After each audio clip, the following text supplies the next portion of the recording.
So, Prince William uncovered something buried inside Camilla's inner circle, something that had been hidden for over 26 years.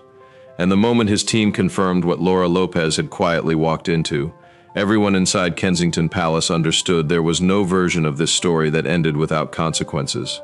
2 pieces of jewelry, a black diamond pendant, and a sapphire bracelet, plus a promise made to a grieving teenage boy that had apparently never been kept. What looked like a private family matter was already crossing into constitutional territory, and William had already decided exactly what he was going to do about it. Before we go any further, make sure you're subscribed to Palace Files so you never miss a royal investigation like this one, because the details buried inside this story are ones the headlines will never fully tell you. But to understand why William moved with the speed and precision of someone who had already been preparing for this moment, we need to go back to something that happened weeks earlier, far away from Sibby's, far away from any auction room, and very much behind closed palace doors. It arrived the way most devastating things do, quietly, without warning, buried inside what looked like routine correspondence. A member of staff at Kensington Palace was processing incoming auction documentation from Sibby's when the image appeared on screen. Standard catalog photography, 2 pieces of jewelry laid against a neutral background. The kind of image prepared for private appraisal logged under a civilian name, flagged for nothing in particular except someone in that room recognized them immediately. Not because they had seen them recently, because they hadn't seen them in over 2 decades and they were never supposed to appear anywhere again. The first piece was a black diamond pendant suspended on a fine chain, its setting unmistakably from a specific era. The second was a sapphire bracelet, intricate in its construction, the kind of piece that does not belong to the category of anonymous vintage jewelry. Both had been worn publicly. Both had been photographed. Both existed in documented palace records tied to a name that needed no introduction. Princess Diana, the staff member, did not send a routine reply to Suze. They did not file the image and move on. They picked up the phone. Within minutes, the image had reached the people who needed to see it. Within the hour, the atmosphere inside Kensington Palace had shifted entirely. Not loudly. There were no raised voices, no visible signs of crisis from the outside, just a particular quality of stillness that those familiar with the palace recognized as a moment before something very large and very deliberate begins to move. When William was shown the photograph, he looked at it for a long moment. He did not call Camilla. He did not request an informal conversation through family channels. He did not ask for a diplomatic explanation or a quiet resolution. He made one call to his legal team at Fair & Company, the firm that handles the Crown's most sensitive matters. And the conversation that followed was not exploratory, it was operational. The name attached to the Savvy's catalog entry was Laura Lopes, Camilla's daughter, and the pieces she had brought to the auction house had been logged under her name as civilian property. Nothing special, nothing flagged, nothing that would raise an alarm to anyone who didn't know exactly what they were looking at. But that was precisely the problem. Someone at Kensington Palace did know exactly what they were looking at. What appeared to be a private appraisal was in legal terms something considerably more serious. By having the pieces officially cataloged under a civilian name, particularly pieces that had been kept outside the formal Crown Estate Registry for so long that modern documentation on them was effectively absent, the process would legitimize a claim of private ownership. The royal providence would not be removed dramatically. It would simply fade from the official record, and once these pieces existed as documented private property, recovering them through any legal mechanism became exponentially more complicated. William understood this. His legal team understood this. And in the quiet, controlled hours that followed, one thing became clear to everyone involved. This was not a misunderstanding. This was not carelessness. This was a plan, and it had come within a single auction catalog entry of working. But the jewelry was only the surface. What William had already set in motion weeks before that image arrived told a far larger story, one that Camilla's household was only beginning to understand. Weeks before the image arrived from Sibby's, something had already shifted inside the palace quietly, structurally in the language of finance rather than confrontation. In May, William made a decision that those inside the royal estate system immediately understood as something other than what it appeared to be on paper. He liquidated 20% of the Duchy of Cornwall's entire commercial real estate portfolio. The figure involved was not modest. It was in the region of £500 million pulled from active markets in a single coordinated movement. The official statement was straightforward. Local housing initiatives, community reinvestment, language that sounded responsible, even generous, the kind of headline that generates approval rather than scrutiny. But inside the palace, among the advisors and financial administrators who understood how the duchy's estate system actually operated, the reaction was not approval. It was recognition. For years, more than 2 decades by some accounts, a network of private trusts and civilian-adjacent funds had been operating in the gray areas of the royal estates' financial architecture. Not illegally in any simple sense, but in ways that quietly routed wealth toward Camilla's circle rather than the direct line of succession. These arrangements had been constructed gradually, carefully, and in a manner designed to be unremarkable to anyone not looking for them specifically. William had been looking for them specifically, and in one coordinated financial movement he shut them down entirely.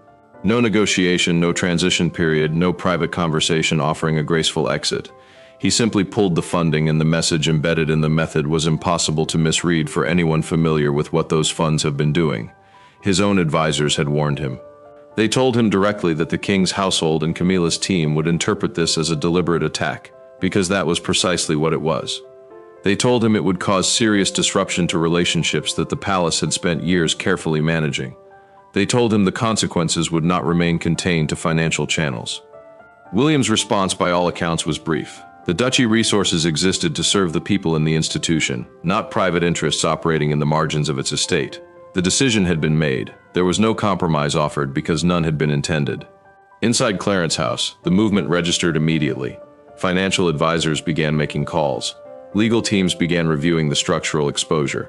And Camilla, who had spent 20 years developing an almost unparalleled instinct for palace politics, understood that the scale of what had just happened was not routine. What she did not yet fully understand was that the financial move was not the primary action. It was preparation. William had been building legal and institutional footing for something more specific, and the £500 million restructuring was simply the groundwork being laid before the real confrontation arrived. That confrontation, when it came, would not announce itself in financial documents or press statements. It would arrive in the form of a catalog image from a London auction house, and by the time anyone in Camilla's household had the chance to respond, William would already be 3 moves ahead. But to understand why the jewelry hit William with the force that it did, why his response was so immediate, so certain, and so completely without hesitation, you have to go back to a conversation that took place over 26 years ago, one that a grieving teenage boy was never meant to remember quite so clearly. The year was 2000. William was 17 years old. He was still by any honest measure a teenager in grief, navigating the particular kind of loss that does not announce itself cleanly, and then recede but instead reshapes everything quietly, permanently, without permission. His mother had been gone for 3 years, long enough that the world had largely moved on. Not long enough that he had at some point during that period, William came across a photograph. The details of exactly where or how have never been made fully public, but what the photograph contained has since become the center of everything. In it, Diana was wearing 2 pieces of jewelry, a black diamond pendant and a sapphire bracelet. Pieces he recognized. Pieces that carried the specific, irreplaceable weight of personal memory rather than institutional record. He asked about them. The conversation that followed was handled with care. The kind of careful, measured gentleness that adults deploy when they are managing a difficult truth in front of someone too young to push back effectively. He was told that the pieces had been put away, that they were no longer accessible, that they were being looked after properly in the right place by the right people. He was, in other words, told not to worry. The pieces were subsequently placed in a secured repository at Highgrove, locked, kept off the formal Crown Estate registry, not listed, not catalogued, not officially documented in a system that would have made them traceable and recoverable through standard institutional channels. For all practical purposes, they existed in a kind of deliberate administrative shadow. For 26 years, they were not seen, not publicly, not in any auction record, not in any official inventory, not anywhere that William or anyone acting on his behalf could have pointed to and said, "These belong here and they are not where they should be." And then Laura Lopes walked into Seuss. What made the moment so significant was not simply that the pieces had reappeared. It was the specific nature of how they had been kept invisible for so long, and what that invisibility now revealed about the intention behind it. These were not pieces that had been lost. They had not been misplaced through carelessness or administrative oversight. They had been kept in a gray area outside official documentation, in a position where the question of ownership could never be cleanly answered by the record, because there was no record designed to answer it, until someone decided to create one under a civilian name at a London auction house. For William, the image from Spies did not arrive as a surprise in the way most surprises arrive. It arrived as a confirmation. the kind that lands not with shock, but with a cold, clarifying recognition, the feeling of understanding, finally and completely, something you had always half known, but never been able to prove. He had been 17 when he was told those pieces were safe. He was now a grown man, a husband, a father, the heir apparent to the British throne. In this time, there was no one in the room with the authority to tell him not to worry. But knowing what had happened was not the same as having the legal standing to act on it. For that, William needed something the palace had never seen used quite this way before. And he had already prepared it. William did not make a phone call. He did not send a message through palace channels. He did not request a formal meeting through the usual administrative process that governs communication between royal households. He drove to Sandringham himself, and he brought a leather binder. Those who were present in the peripheral rooms of the estate that day have described the atmosphere as unusually still, not tense in any visible dramatic sense, but carrying the particular quality of stillness that experienced palace staff associate with conversations that will not be repeated outside the room in which they happen. Inside that binder was a document that William's legal team had prepared with extraordinary precision, a letters patent for asset reclassification, a constitutional framework grounded in existing royal legal precedent that addressed a specific and deeply uncomfortable scenario. It stated in the careful, unambiguous language of institutional law that if the reigning monarch was unable to adequately protect the crown's historical properties due to diminished physical capacity or compromised executive function, the heir apparent held the legal standing to petition the Privy Council directly. The implications of that petition were not subtle. It would effectively position William as Prince Regent, stripping the king of executive authority over those specific assets until the matter was resolved through constitutional process. William placed the binder on the table and explained quietly and without apparent emotion what it contained. He told his father that there were two available paths. Charles could sign the decree before him, officially reclassifying Diana's jewelry as crown property, held exclusively for the direct line of succession, bypassing Camilla's household entirely. Or William would take the matter to the Privy Council himself, and the question of the king's capacity to protect the institution's assets would become a matter of formal constitutional record. This was not a bluff. William had the documentation, he had the legal standing, and Charles, advised by his own team, understood both of those things with complete clarity. What happened in the silence between that explanation and the king's response has never been publicly described. The particular weight of a father and son sitting across from one another, one holding a document that questions the other's capacity to leave, and both of them knowing that the document is legally sound, is not the kind of moment that translates into official palace records.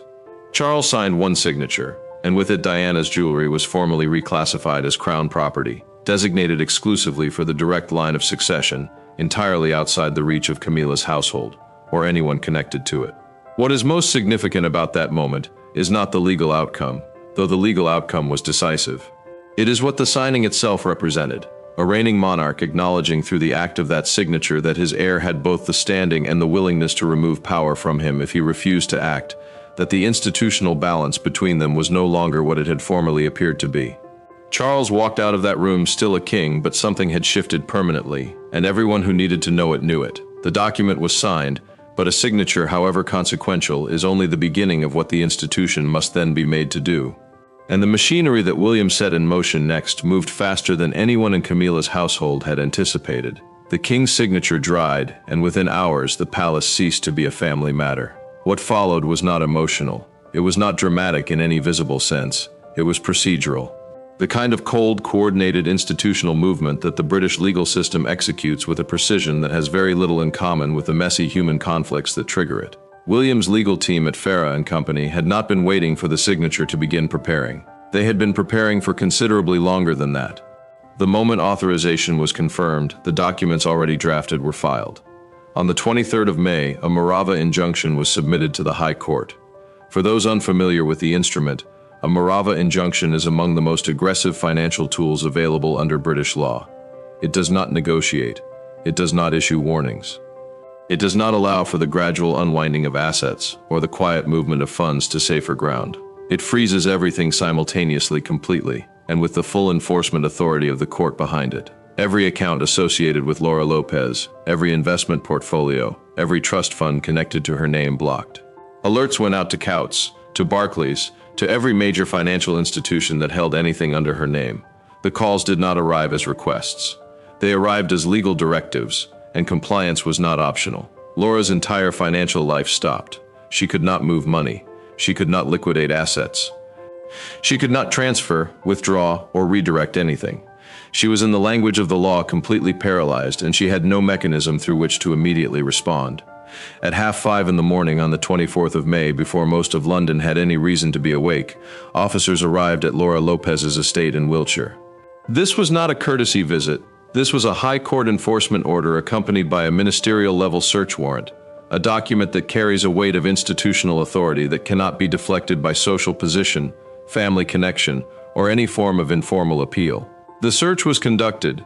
The black diamond pendant was found. The sapphire bracelet was found. Both were documented, photographed under official record, and seized. The process was thorough, precise, and completed without the kind of public spectacle that would have made it a headline before William was ready for it to be one. Simultaneously, his team had obtained strict confidentiality orders from the court, orders that prevented mainstream media outlets from connecting the asset freeze to the royal collection. Bloomberg and the Wall Street Journal had already begun tracking unusual movements in accounts tied to a prominent British name. Financial analysts were noting the patterns publicly, but the legal wall around the story's royal dimension held. The pieces existed in the coverage, the financial freeze, the unusual banking activity, but their meaning was legally sealed. Camilla's legal team had also been contacted by this point. Their first instinct was sovereign immunity, a constitutional protection that, if applicable, could potentially shield Laura from the legal proceedings. Their lawyers told them with considerable directness that it would not work. Sovereign immunity covers the reigning monarch, and in specific official context, the Queen Consort. It does not extend to private citizens. Laura Lopes, under the framework William's team had constructed, was not being treated as a protected member of the royal household. She was being treated as a civilian in possession of misappropriated crown property. And the law in that context was entirely on William's side. The legal machinery had moved faster than Camilla's household could respond. But what came next was something she had never lost before, and losing it would prove in its own way more devastating than any court order. There was a particular kind of power that does not announce itself through titles or ceremonies or official appointments. It announces itself through access, through the ability to pick up a phone and have the right person answer, to place a quiet word with the right journalist and watch the narrative shift, to manage the story before the story manages you. For 20 years, that had been Camilla's greatest and most reliable weapon. And on the morning of the 24th of May, William took it from her entirely. The Buckingham Palace press office, the institutional apparatus through which royal households communicate with, manage, and when necessary redirect the British media, was placed under a communication lockdown. No statements, no background briefings, no informal conversations with sympathetic correspondents, no carefully worded denials, nothing issued externally, without direct authorization from Kensington Palace. For a woman who had spent 2 decades transforming herself from the most publicly despised figure in the monarchy into something approaching acceptance through sheer relentless mastery of exactly this kind of quiet press management. The silence was not merely inconvenient, it was existential. Camilla had always understood that her position inside the institution was not simply a matter of legal title or royal appointment. It had been constructed carefully and over an enormous span of time through the management of public perception. She had endured years of hostility. She had waited. She had worked. She had shaped narratives, cultivated relationships with the right people in the right newsrooms, and gradually, painfully, moved herself from the margins of public sympathy towards something more stable. William understood this as well as anyone, which is precisely why he moved against it first. Inside Clarence House, the atmosphere in the days that followed the acid freeze was described by those familiar with the household as one of frantic stillness. A place where urgent panic conversations were happening constantly, and none of them were producing anything useful.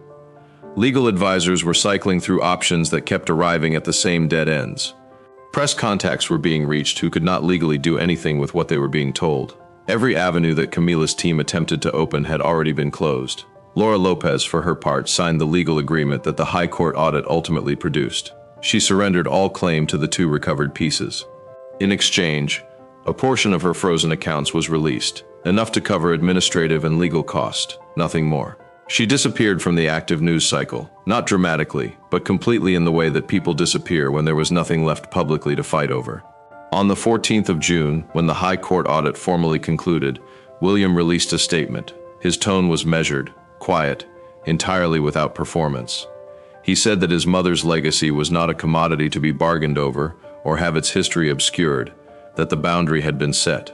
Then he announced the Diana Heritage Trust, a legal entity constructed with terms described by those who reviewed them as ironclad. Every piece of jewelry and personal artifact belonging to Diana, officially documented and recoverable, was now designated exclusively for Catherine, Princess of Wales, and in time for Princess Charlotte.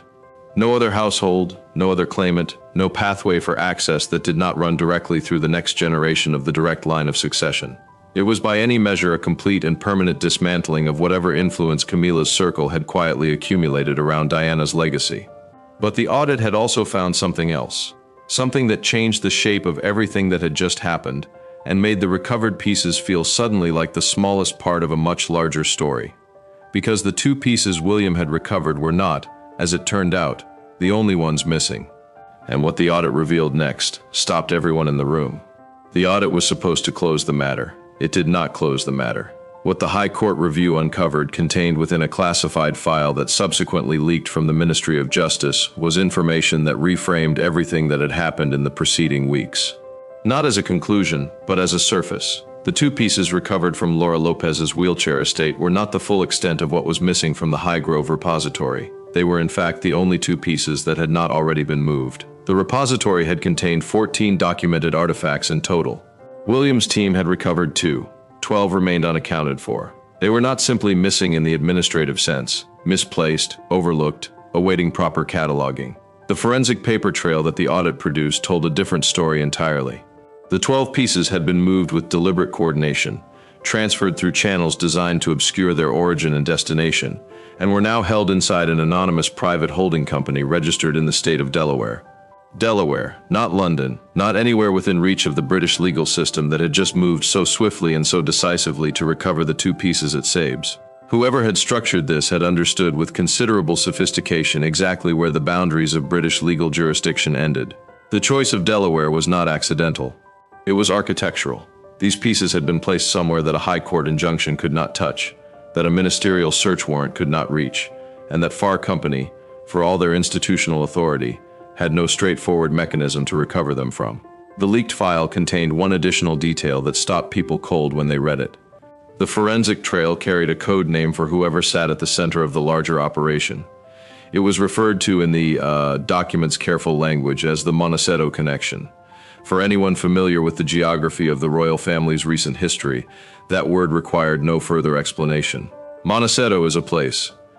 It is also, in the context of this story, a direction pointing towards someone who left the United Kingdom permanently, who has spent years navigating a complicated and publicly documented estrangement from the institution, and who would have both the resources and the motivation to hold pieces of Diana's personal legacy in a private collection beyond the reach of the British Crown.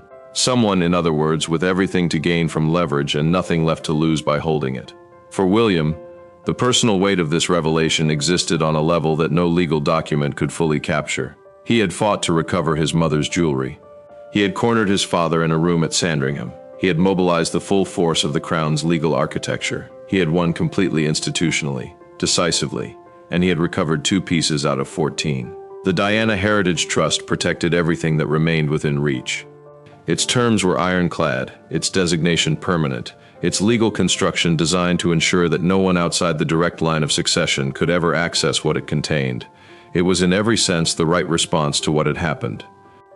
But 12 pieces were in Delaware, and the trust, however perfectly constructed, could not reach across an ocean. What William had secured was the future. What he could not recover was already gone, helped by someone who understood with uncomfortable precision exactly what they were holding. The palace had won the legal battle entirely. But the story, it turned out, had already moved somewhere the law could not follow, and the public was about to find out just enough of it to ask the questions nobody in an official position was prepared to answer. The confidentiality orders held, but they could only hold so much. What the British press could not report directly, the financial press had already begun circling from the outside. Bloomberg's analysts had been tracking unusual freezing patterns across several major British banking institutions for weeks. Patterns that taken individually might suggest routine legal proceedings, but taken together pointed towards something coordinated at a level that routine proceedings simply do not reach. The Wall Street Journal had assigned people to the story. Neither outlet could name the royal connection legally, but the shape of what they were describing was visible enough that anyone paying close attention could begin to draw their own conclusions. and people were paying very close attention. The story that emerged in public was not the full story. It could not be given the legal walls around its most significant details, but the fragments that did surface were sufficient to ignite the particular kind of public conversation that the palace has always feared most. Not the kind it can manage, but the kind it cannot locate the edges of. Diana's name entered the conversation first through the announcement of the Heritage Trust. William's statement, measured, quiet, deliberately final, was reported internationally within hours. In the United Kingdom, the response was immediate and complicated. In the United States, in Australia, in Canada, in every country where Diana's memory had taken on the quality of something personal rather than merely historical, the reaction was something closer to protective fury. The idea that pieces of her jewelry had been kept in an administrative shadow for over 2 decades, potentially moved across international borders, held beyond the reach of her own sons. This was not abstract constitutional history to the people who responded to it. It was felt. Royal commentators and constitutional historians found themselves being asked questions they were not entirely comfortable answering. On record, the relationship between an heir apparent and a reigning monarch with declining health and the precise legal circumstances under which the former could petition for effective authority over the latter had not been examined publicly in living memory. Academics who specialized in crown succession law were suddenly appearing on international broadcasts speaking carefully around the edges of a situation whose specifics they were not authorized to confirm. The questions the public were asking were not complicated. They were simply unanswerable through official channels. What was the Montecito connection? Why had the palace not addressed 12 missing pieces publicly? If the High Court had moved so decisively on 2 artifacts, what was preventing the same legal machinery from pursuing the remaining 12?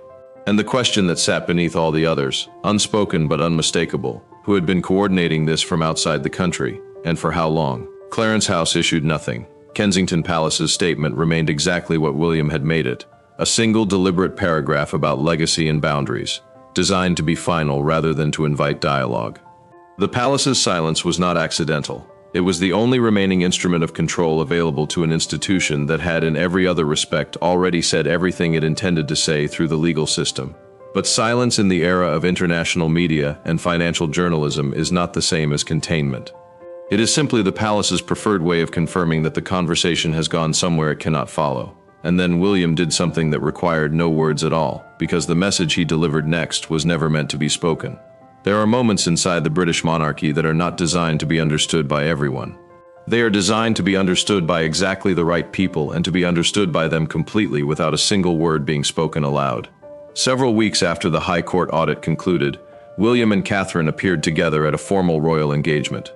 The occasion itself was unremarkable by the standards of the calendar, a scheduled public appearance of the kind that fills the royal diary throughout the year, attended by the expected gathering of officials, dignitaries, and members of the press whose job it is to document exactly what they are shown. What Catherine was wearing that evening was not unremarkable. Around her wrist, positioned with a quiet deliberateness of something that has been considered very carefully before being placed, there was a piece of Diana's jewelry, not the sapphire bracelet, but covered from Wiltshire. Not the black diamond pendant that had been seized and officially reclassified, a different piece, one that had always been properly documented, one that had never left the official record, one that belonged without legal ambiguity of any kind, exactly where it now appeared, on the wrist of the woman who would one day be queen. No announcement accompanied it. No briefing was given to the press ahead of the appearance. No member of Kensington Palace's communications team pointed it out or contextualized it for waiting journalists. It was simply there in the way that the most deliberate things are sometimes simply there, visible to everyone, explained to no one, requiring no explanation for those who already knew what to look for. The photographers captured it. The images circulated within hours among those who had been following the preceding weeks with any degree of attention. The response was not confusion. It was recognition, a quiet collective understanding that what they were looking at was the closing statement of an argument that had been conducted entirely through institutional mechanisms and had now arrived finally at its symbolic conclusion. Diana's legacy was here. It was documented. It was protected. It was being worn publicly and without apology by the next Princess of Wales, and in time by the woman who would pass it forward to the generation that came after her. Camilla was present at the same engagement. She arrived and departed with a composure that 2 decades of public life inside the monarchy had made second nature. Her expression gave nothing away. Her bearing was, as always, precisely what the occasion called for. She said the right things to the right people at the right moments, and she left without incident. But the distance between the two women that evening, not the physical distance, which was unremarkable, but the symbolic distance, the institutional distance, the distance that everyone in that room could feel without being able to point to any specific moment that created it, was not something that composure could bridge. It was not hostility, it was not confrontation. It was something quieter and more permanent than either of those things. It was the clarity of a line that had been drawn, held, and made visible, and that everyone present understood would not be moved again. The jewelry said nothing. It communicated everything. But what no symbolic gesture, however precisely delivered, could resolve were the 12 pieces that remained beyond reach, and what the person holding them might one day choose to do with them. When the immediate noise faded, the legal filings, the frozen accounts, the court hearings, the carefully worded statements, what remained was something the palace has always been better at managing than explaining. A permanent shift, quiet, structural, and entirely without ceremony. Charles was still king. His title had not changed. His schedule continued. His public appearances proceeded with the dignified regularity that the institution requires of its monarch. Regardless of what has happened behind closed doors, the palace maintained, as it always does, the external appearance of stability, of an institution that processes difficulty internally, and presents composure externally, because that is precisely what it has been built to do across centuries of practice. But inside the architecture of actual authority, in the rooms where real decisions are made, in the conversations between advisors who understand how power actually moves, something had changed that could not be unchanged. A king had signed a document under pressure from his son. He had acknowledged through that signature that his heir possessed both the legal standing and the personal resolve to remove executive authority from him if the institution's assets were not protected. That is not a moment that exists only in the past. It reshapes every conversation that follows it. Every decision, every negotiation between the two households that will eventually require the participation of both. William had not needed a public victory. He had never pursued one. The brilliance of what he executed, and it was by any measured assessment brilliantly executed, was that it required no public theater at all. No press conference, no dramatic revelation, no moment designed for cameras, just legal documents, institutional mechanisms, and the quiet, devastating application of constitutional leverage in a private room at Sandringham. Camilla retained her title. She remained queen consort. She continued to appear alongside the king at official engagements with a composure that has always been her most reliable public instrument. But the financial networks that had quietly supported her circle for more than 2 decades were gone. The press apparatus she had spent years cultivating had been briefly but decisively taken from her hands at the precise moment she needed it most. And her daughter had signed a legal agreement that closed every remaining door permanently. What Camilla had built over 20 years was not destroyed loudly. It was dismantled methodically, instrument by instrument, without giving her a single moment in which to mount a meaningful defense. By the time she understood the full scope of what was happening, it was already over. The Diana Heritage Trust stood. Its terms remained ironclad. Catherine would carry Diana's legacy forward. Charlotte would receive it after her. The line of inheritance was legally sealed in a manner that required no goodwill, no cooperation, and no future negotiation from anyone outside it. And 12 pieces remained in Delaware. That is where the story refuses to close. Not with the recovered pendant, not with the sapphire bracelet now safely documented, not with a symbolic appearance that communicated everything the palace would never say aloud, but with 12 artifacts in an anonymous holding company connected to a code name in a leaked government file, held by someone with the resources and the reasons to keep them indefinitely. William secured what he could reach. He built legal walls around everything that remained, but some things once moved beyond a certain distance do not come back. The 2 pieces came home, the 12 did not. And somewhere in the silence between those 2 facts lives the story the palace will spend years deciding whether to tell.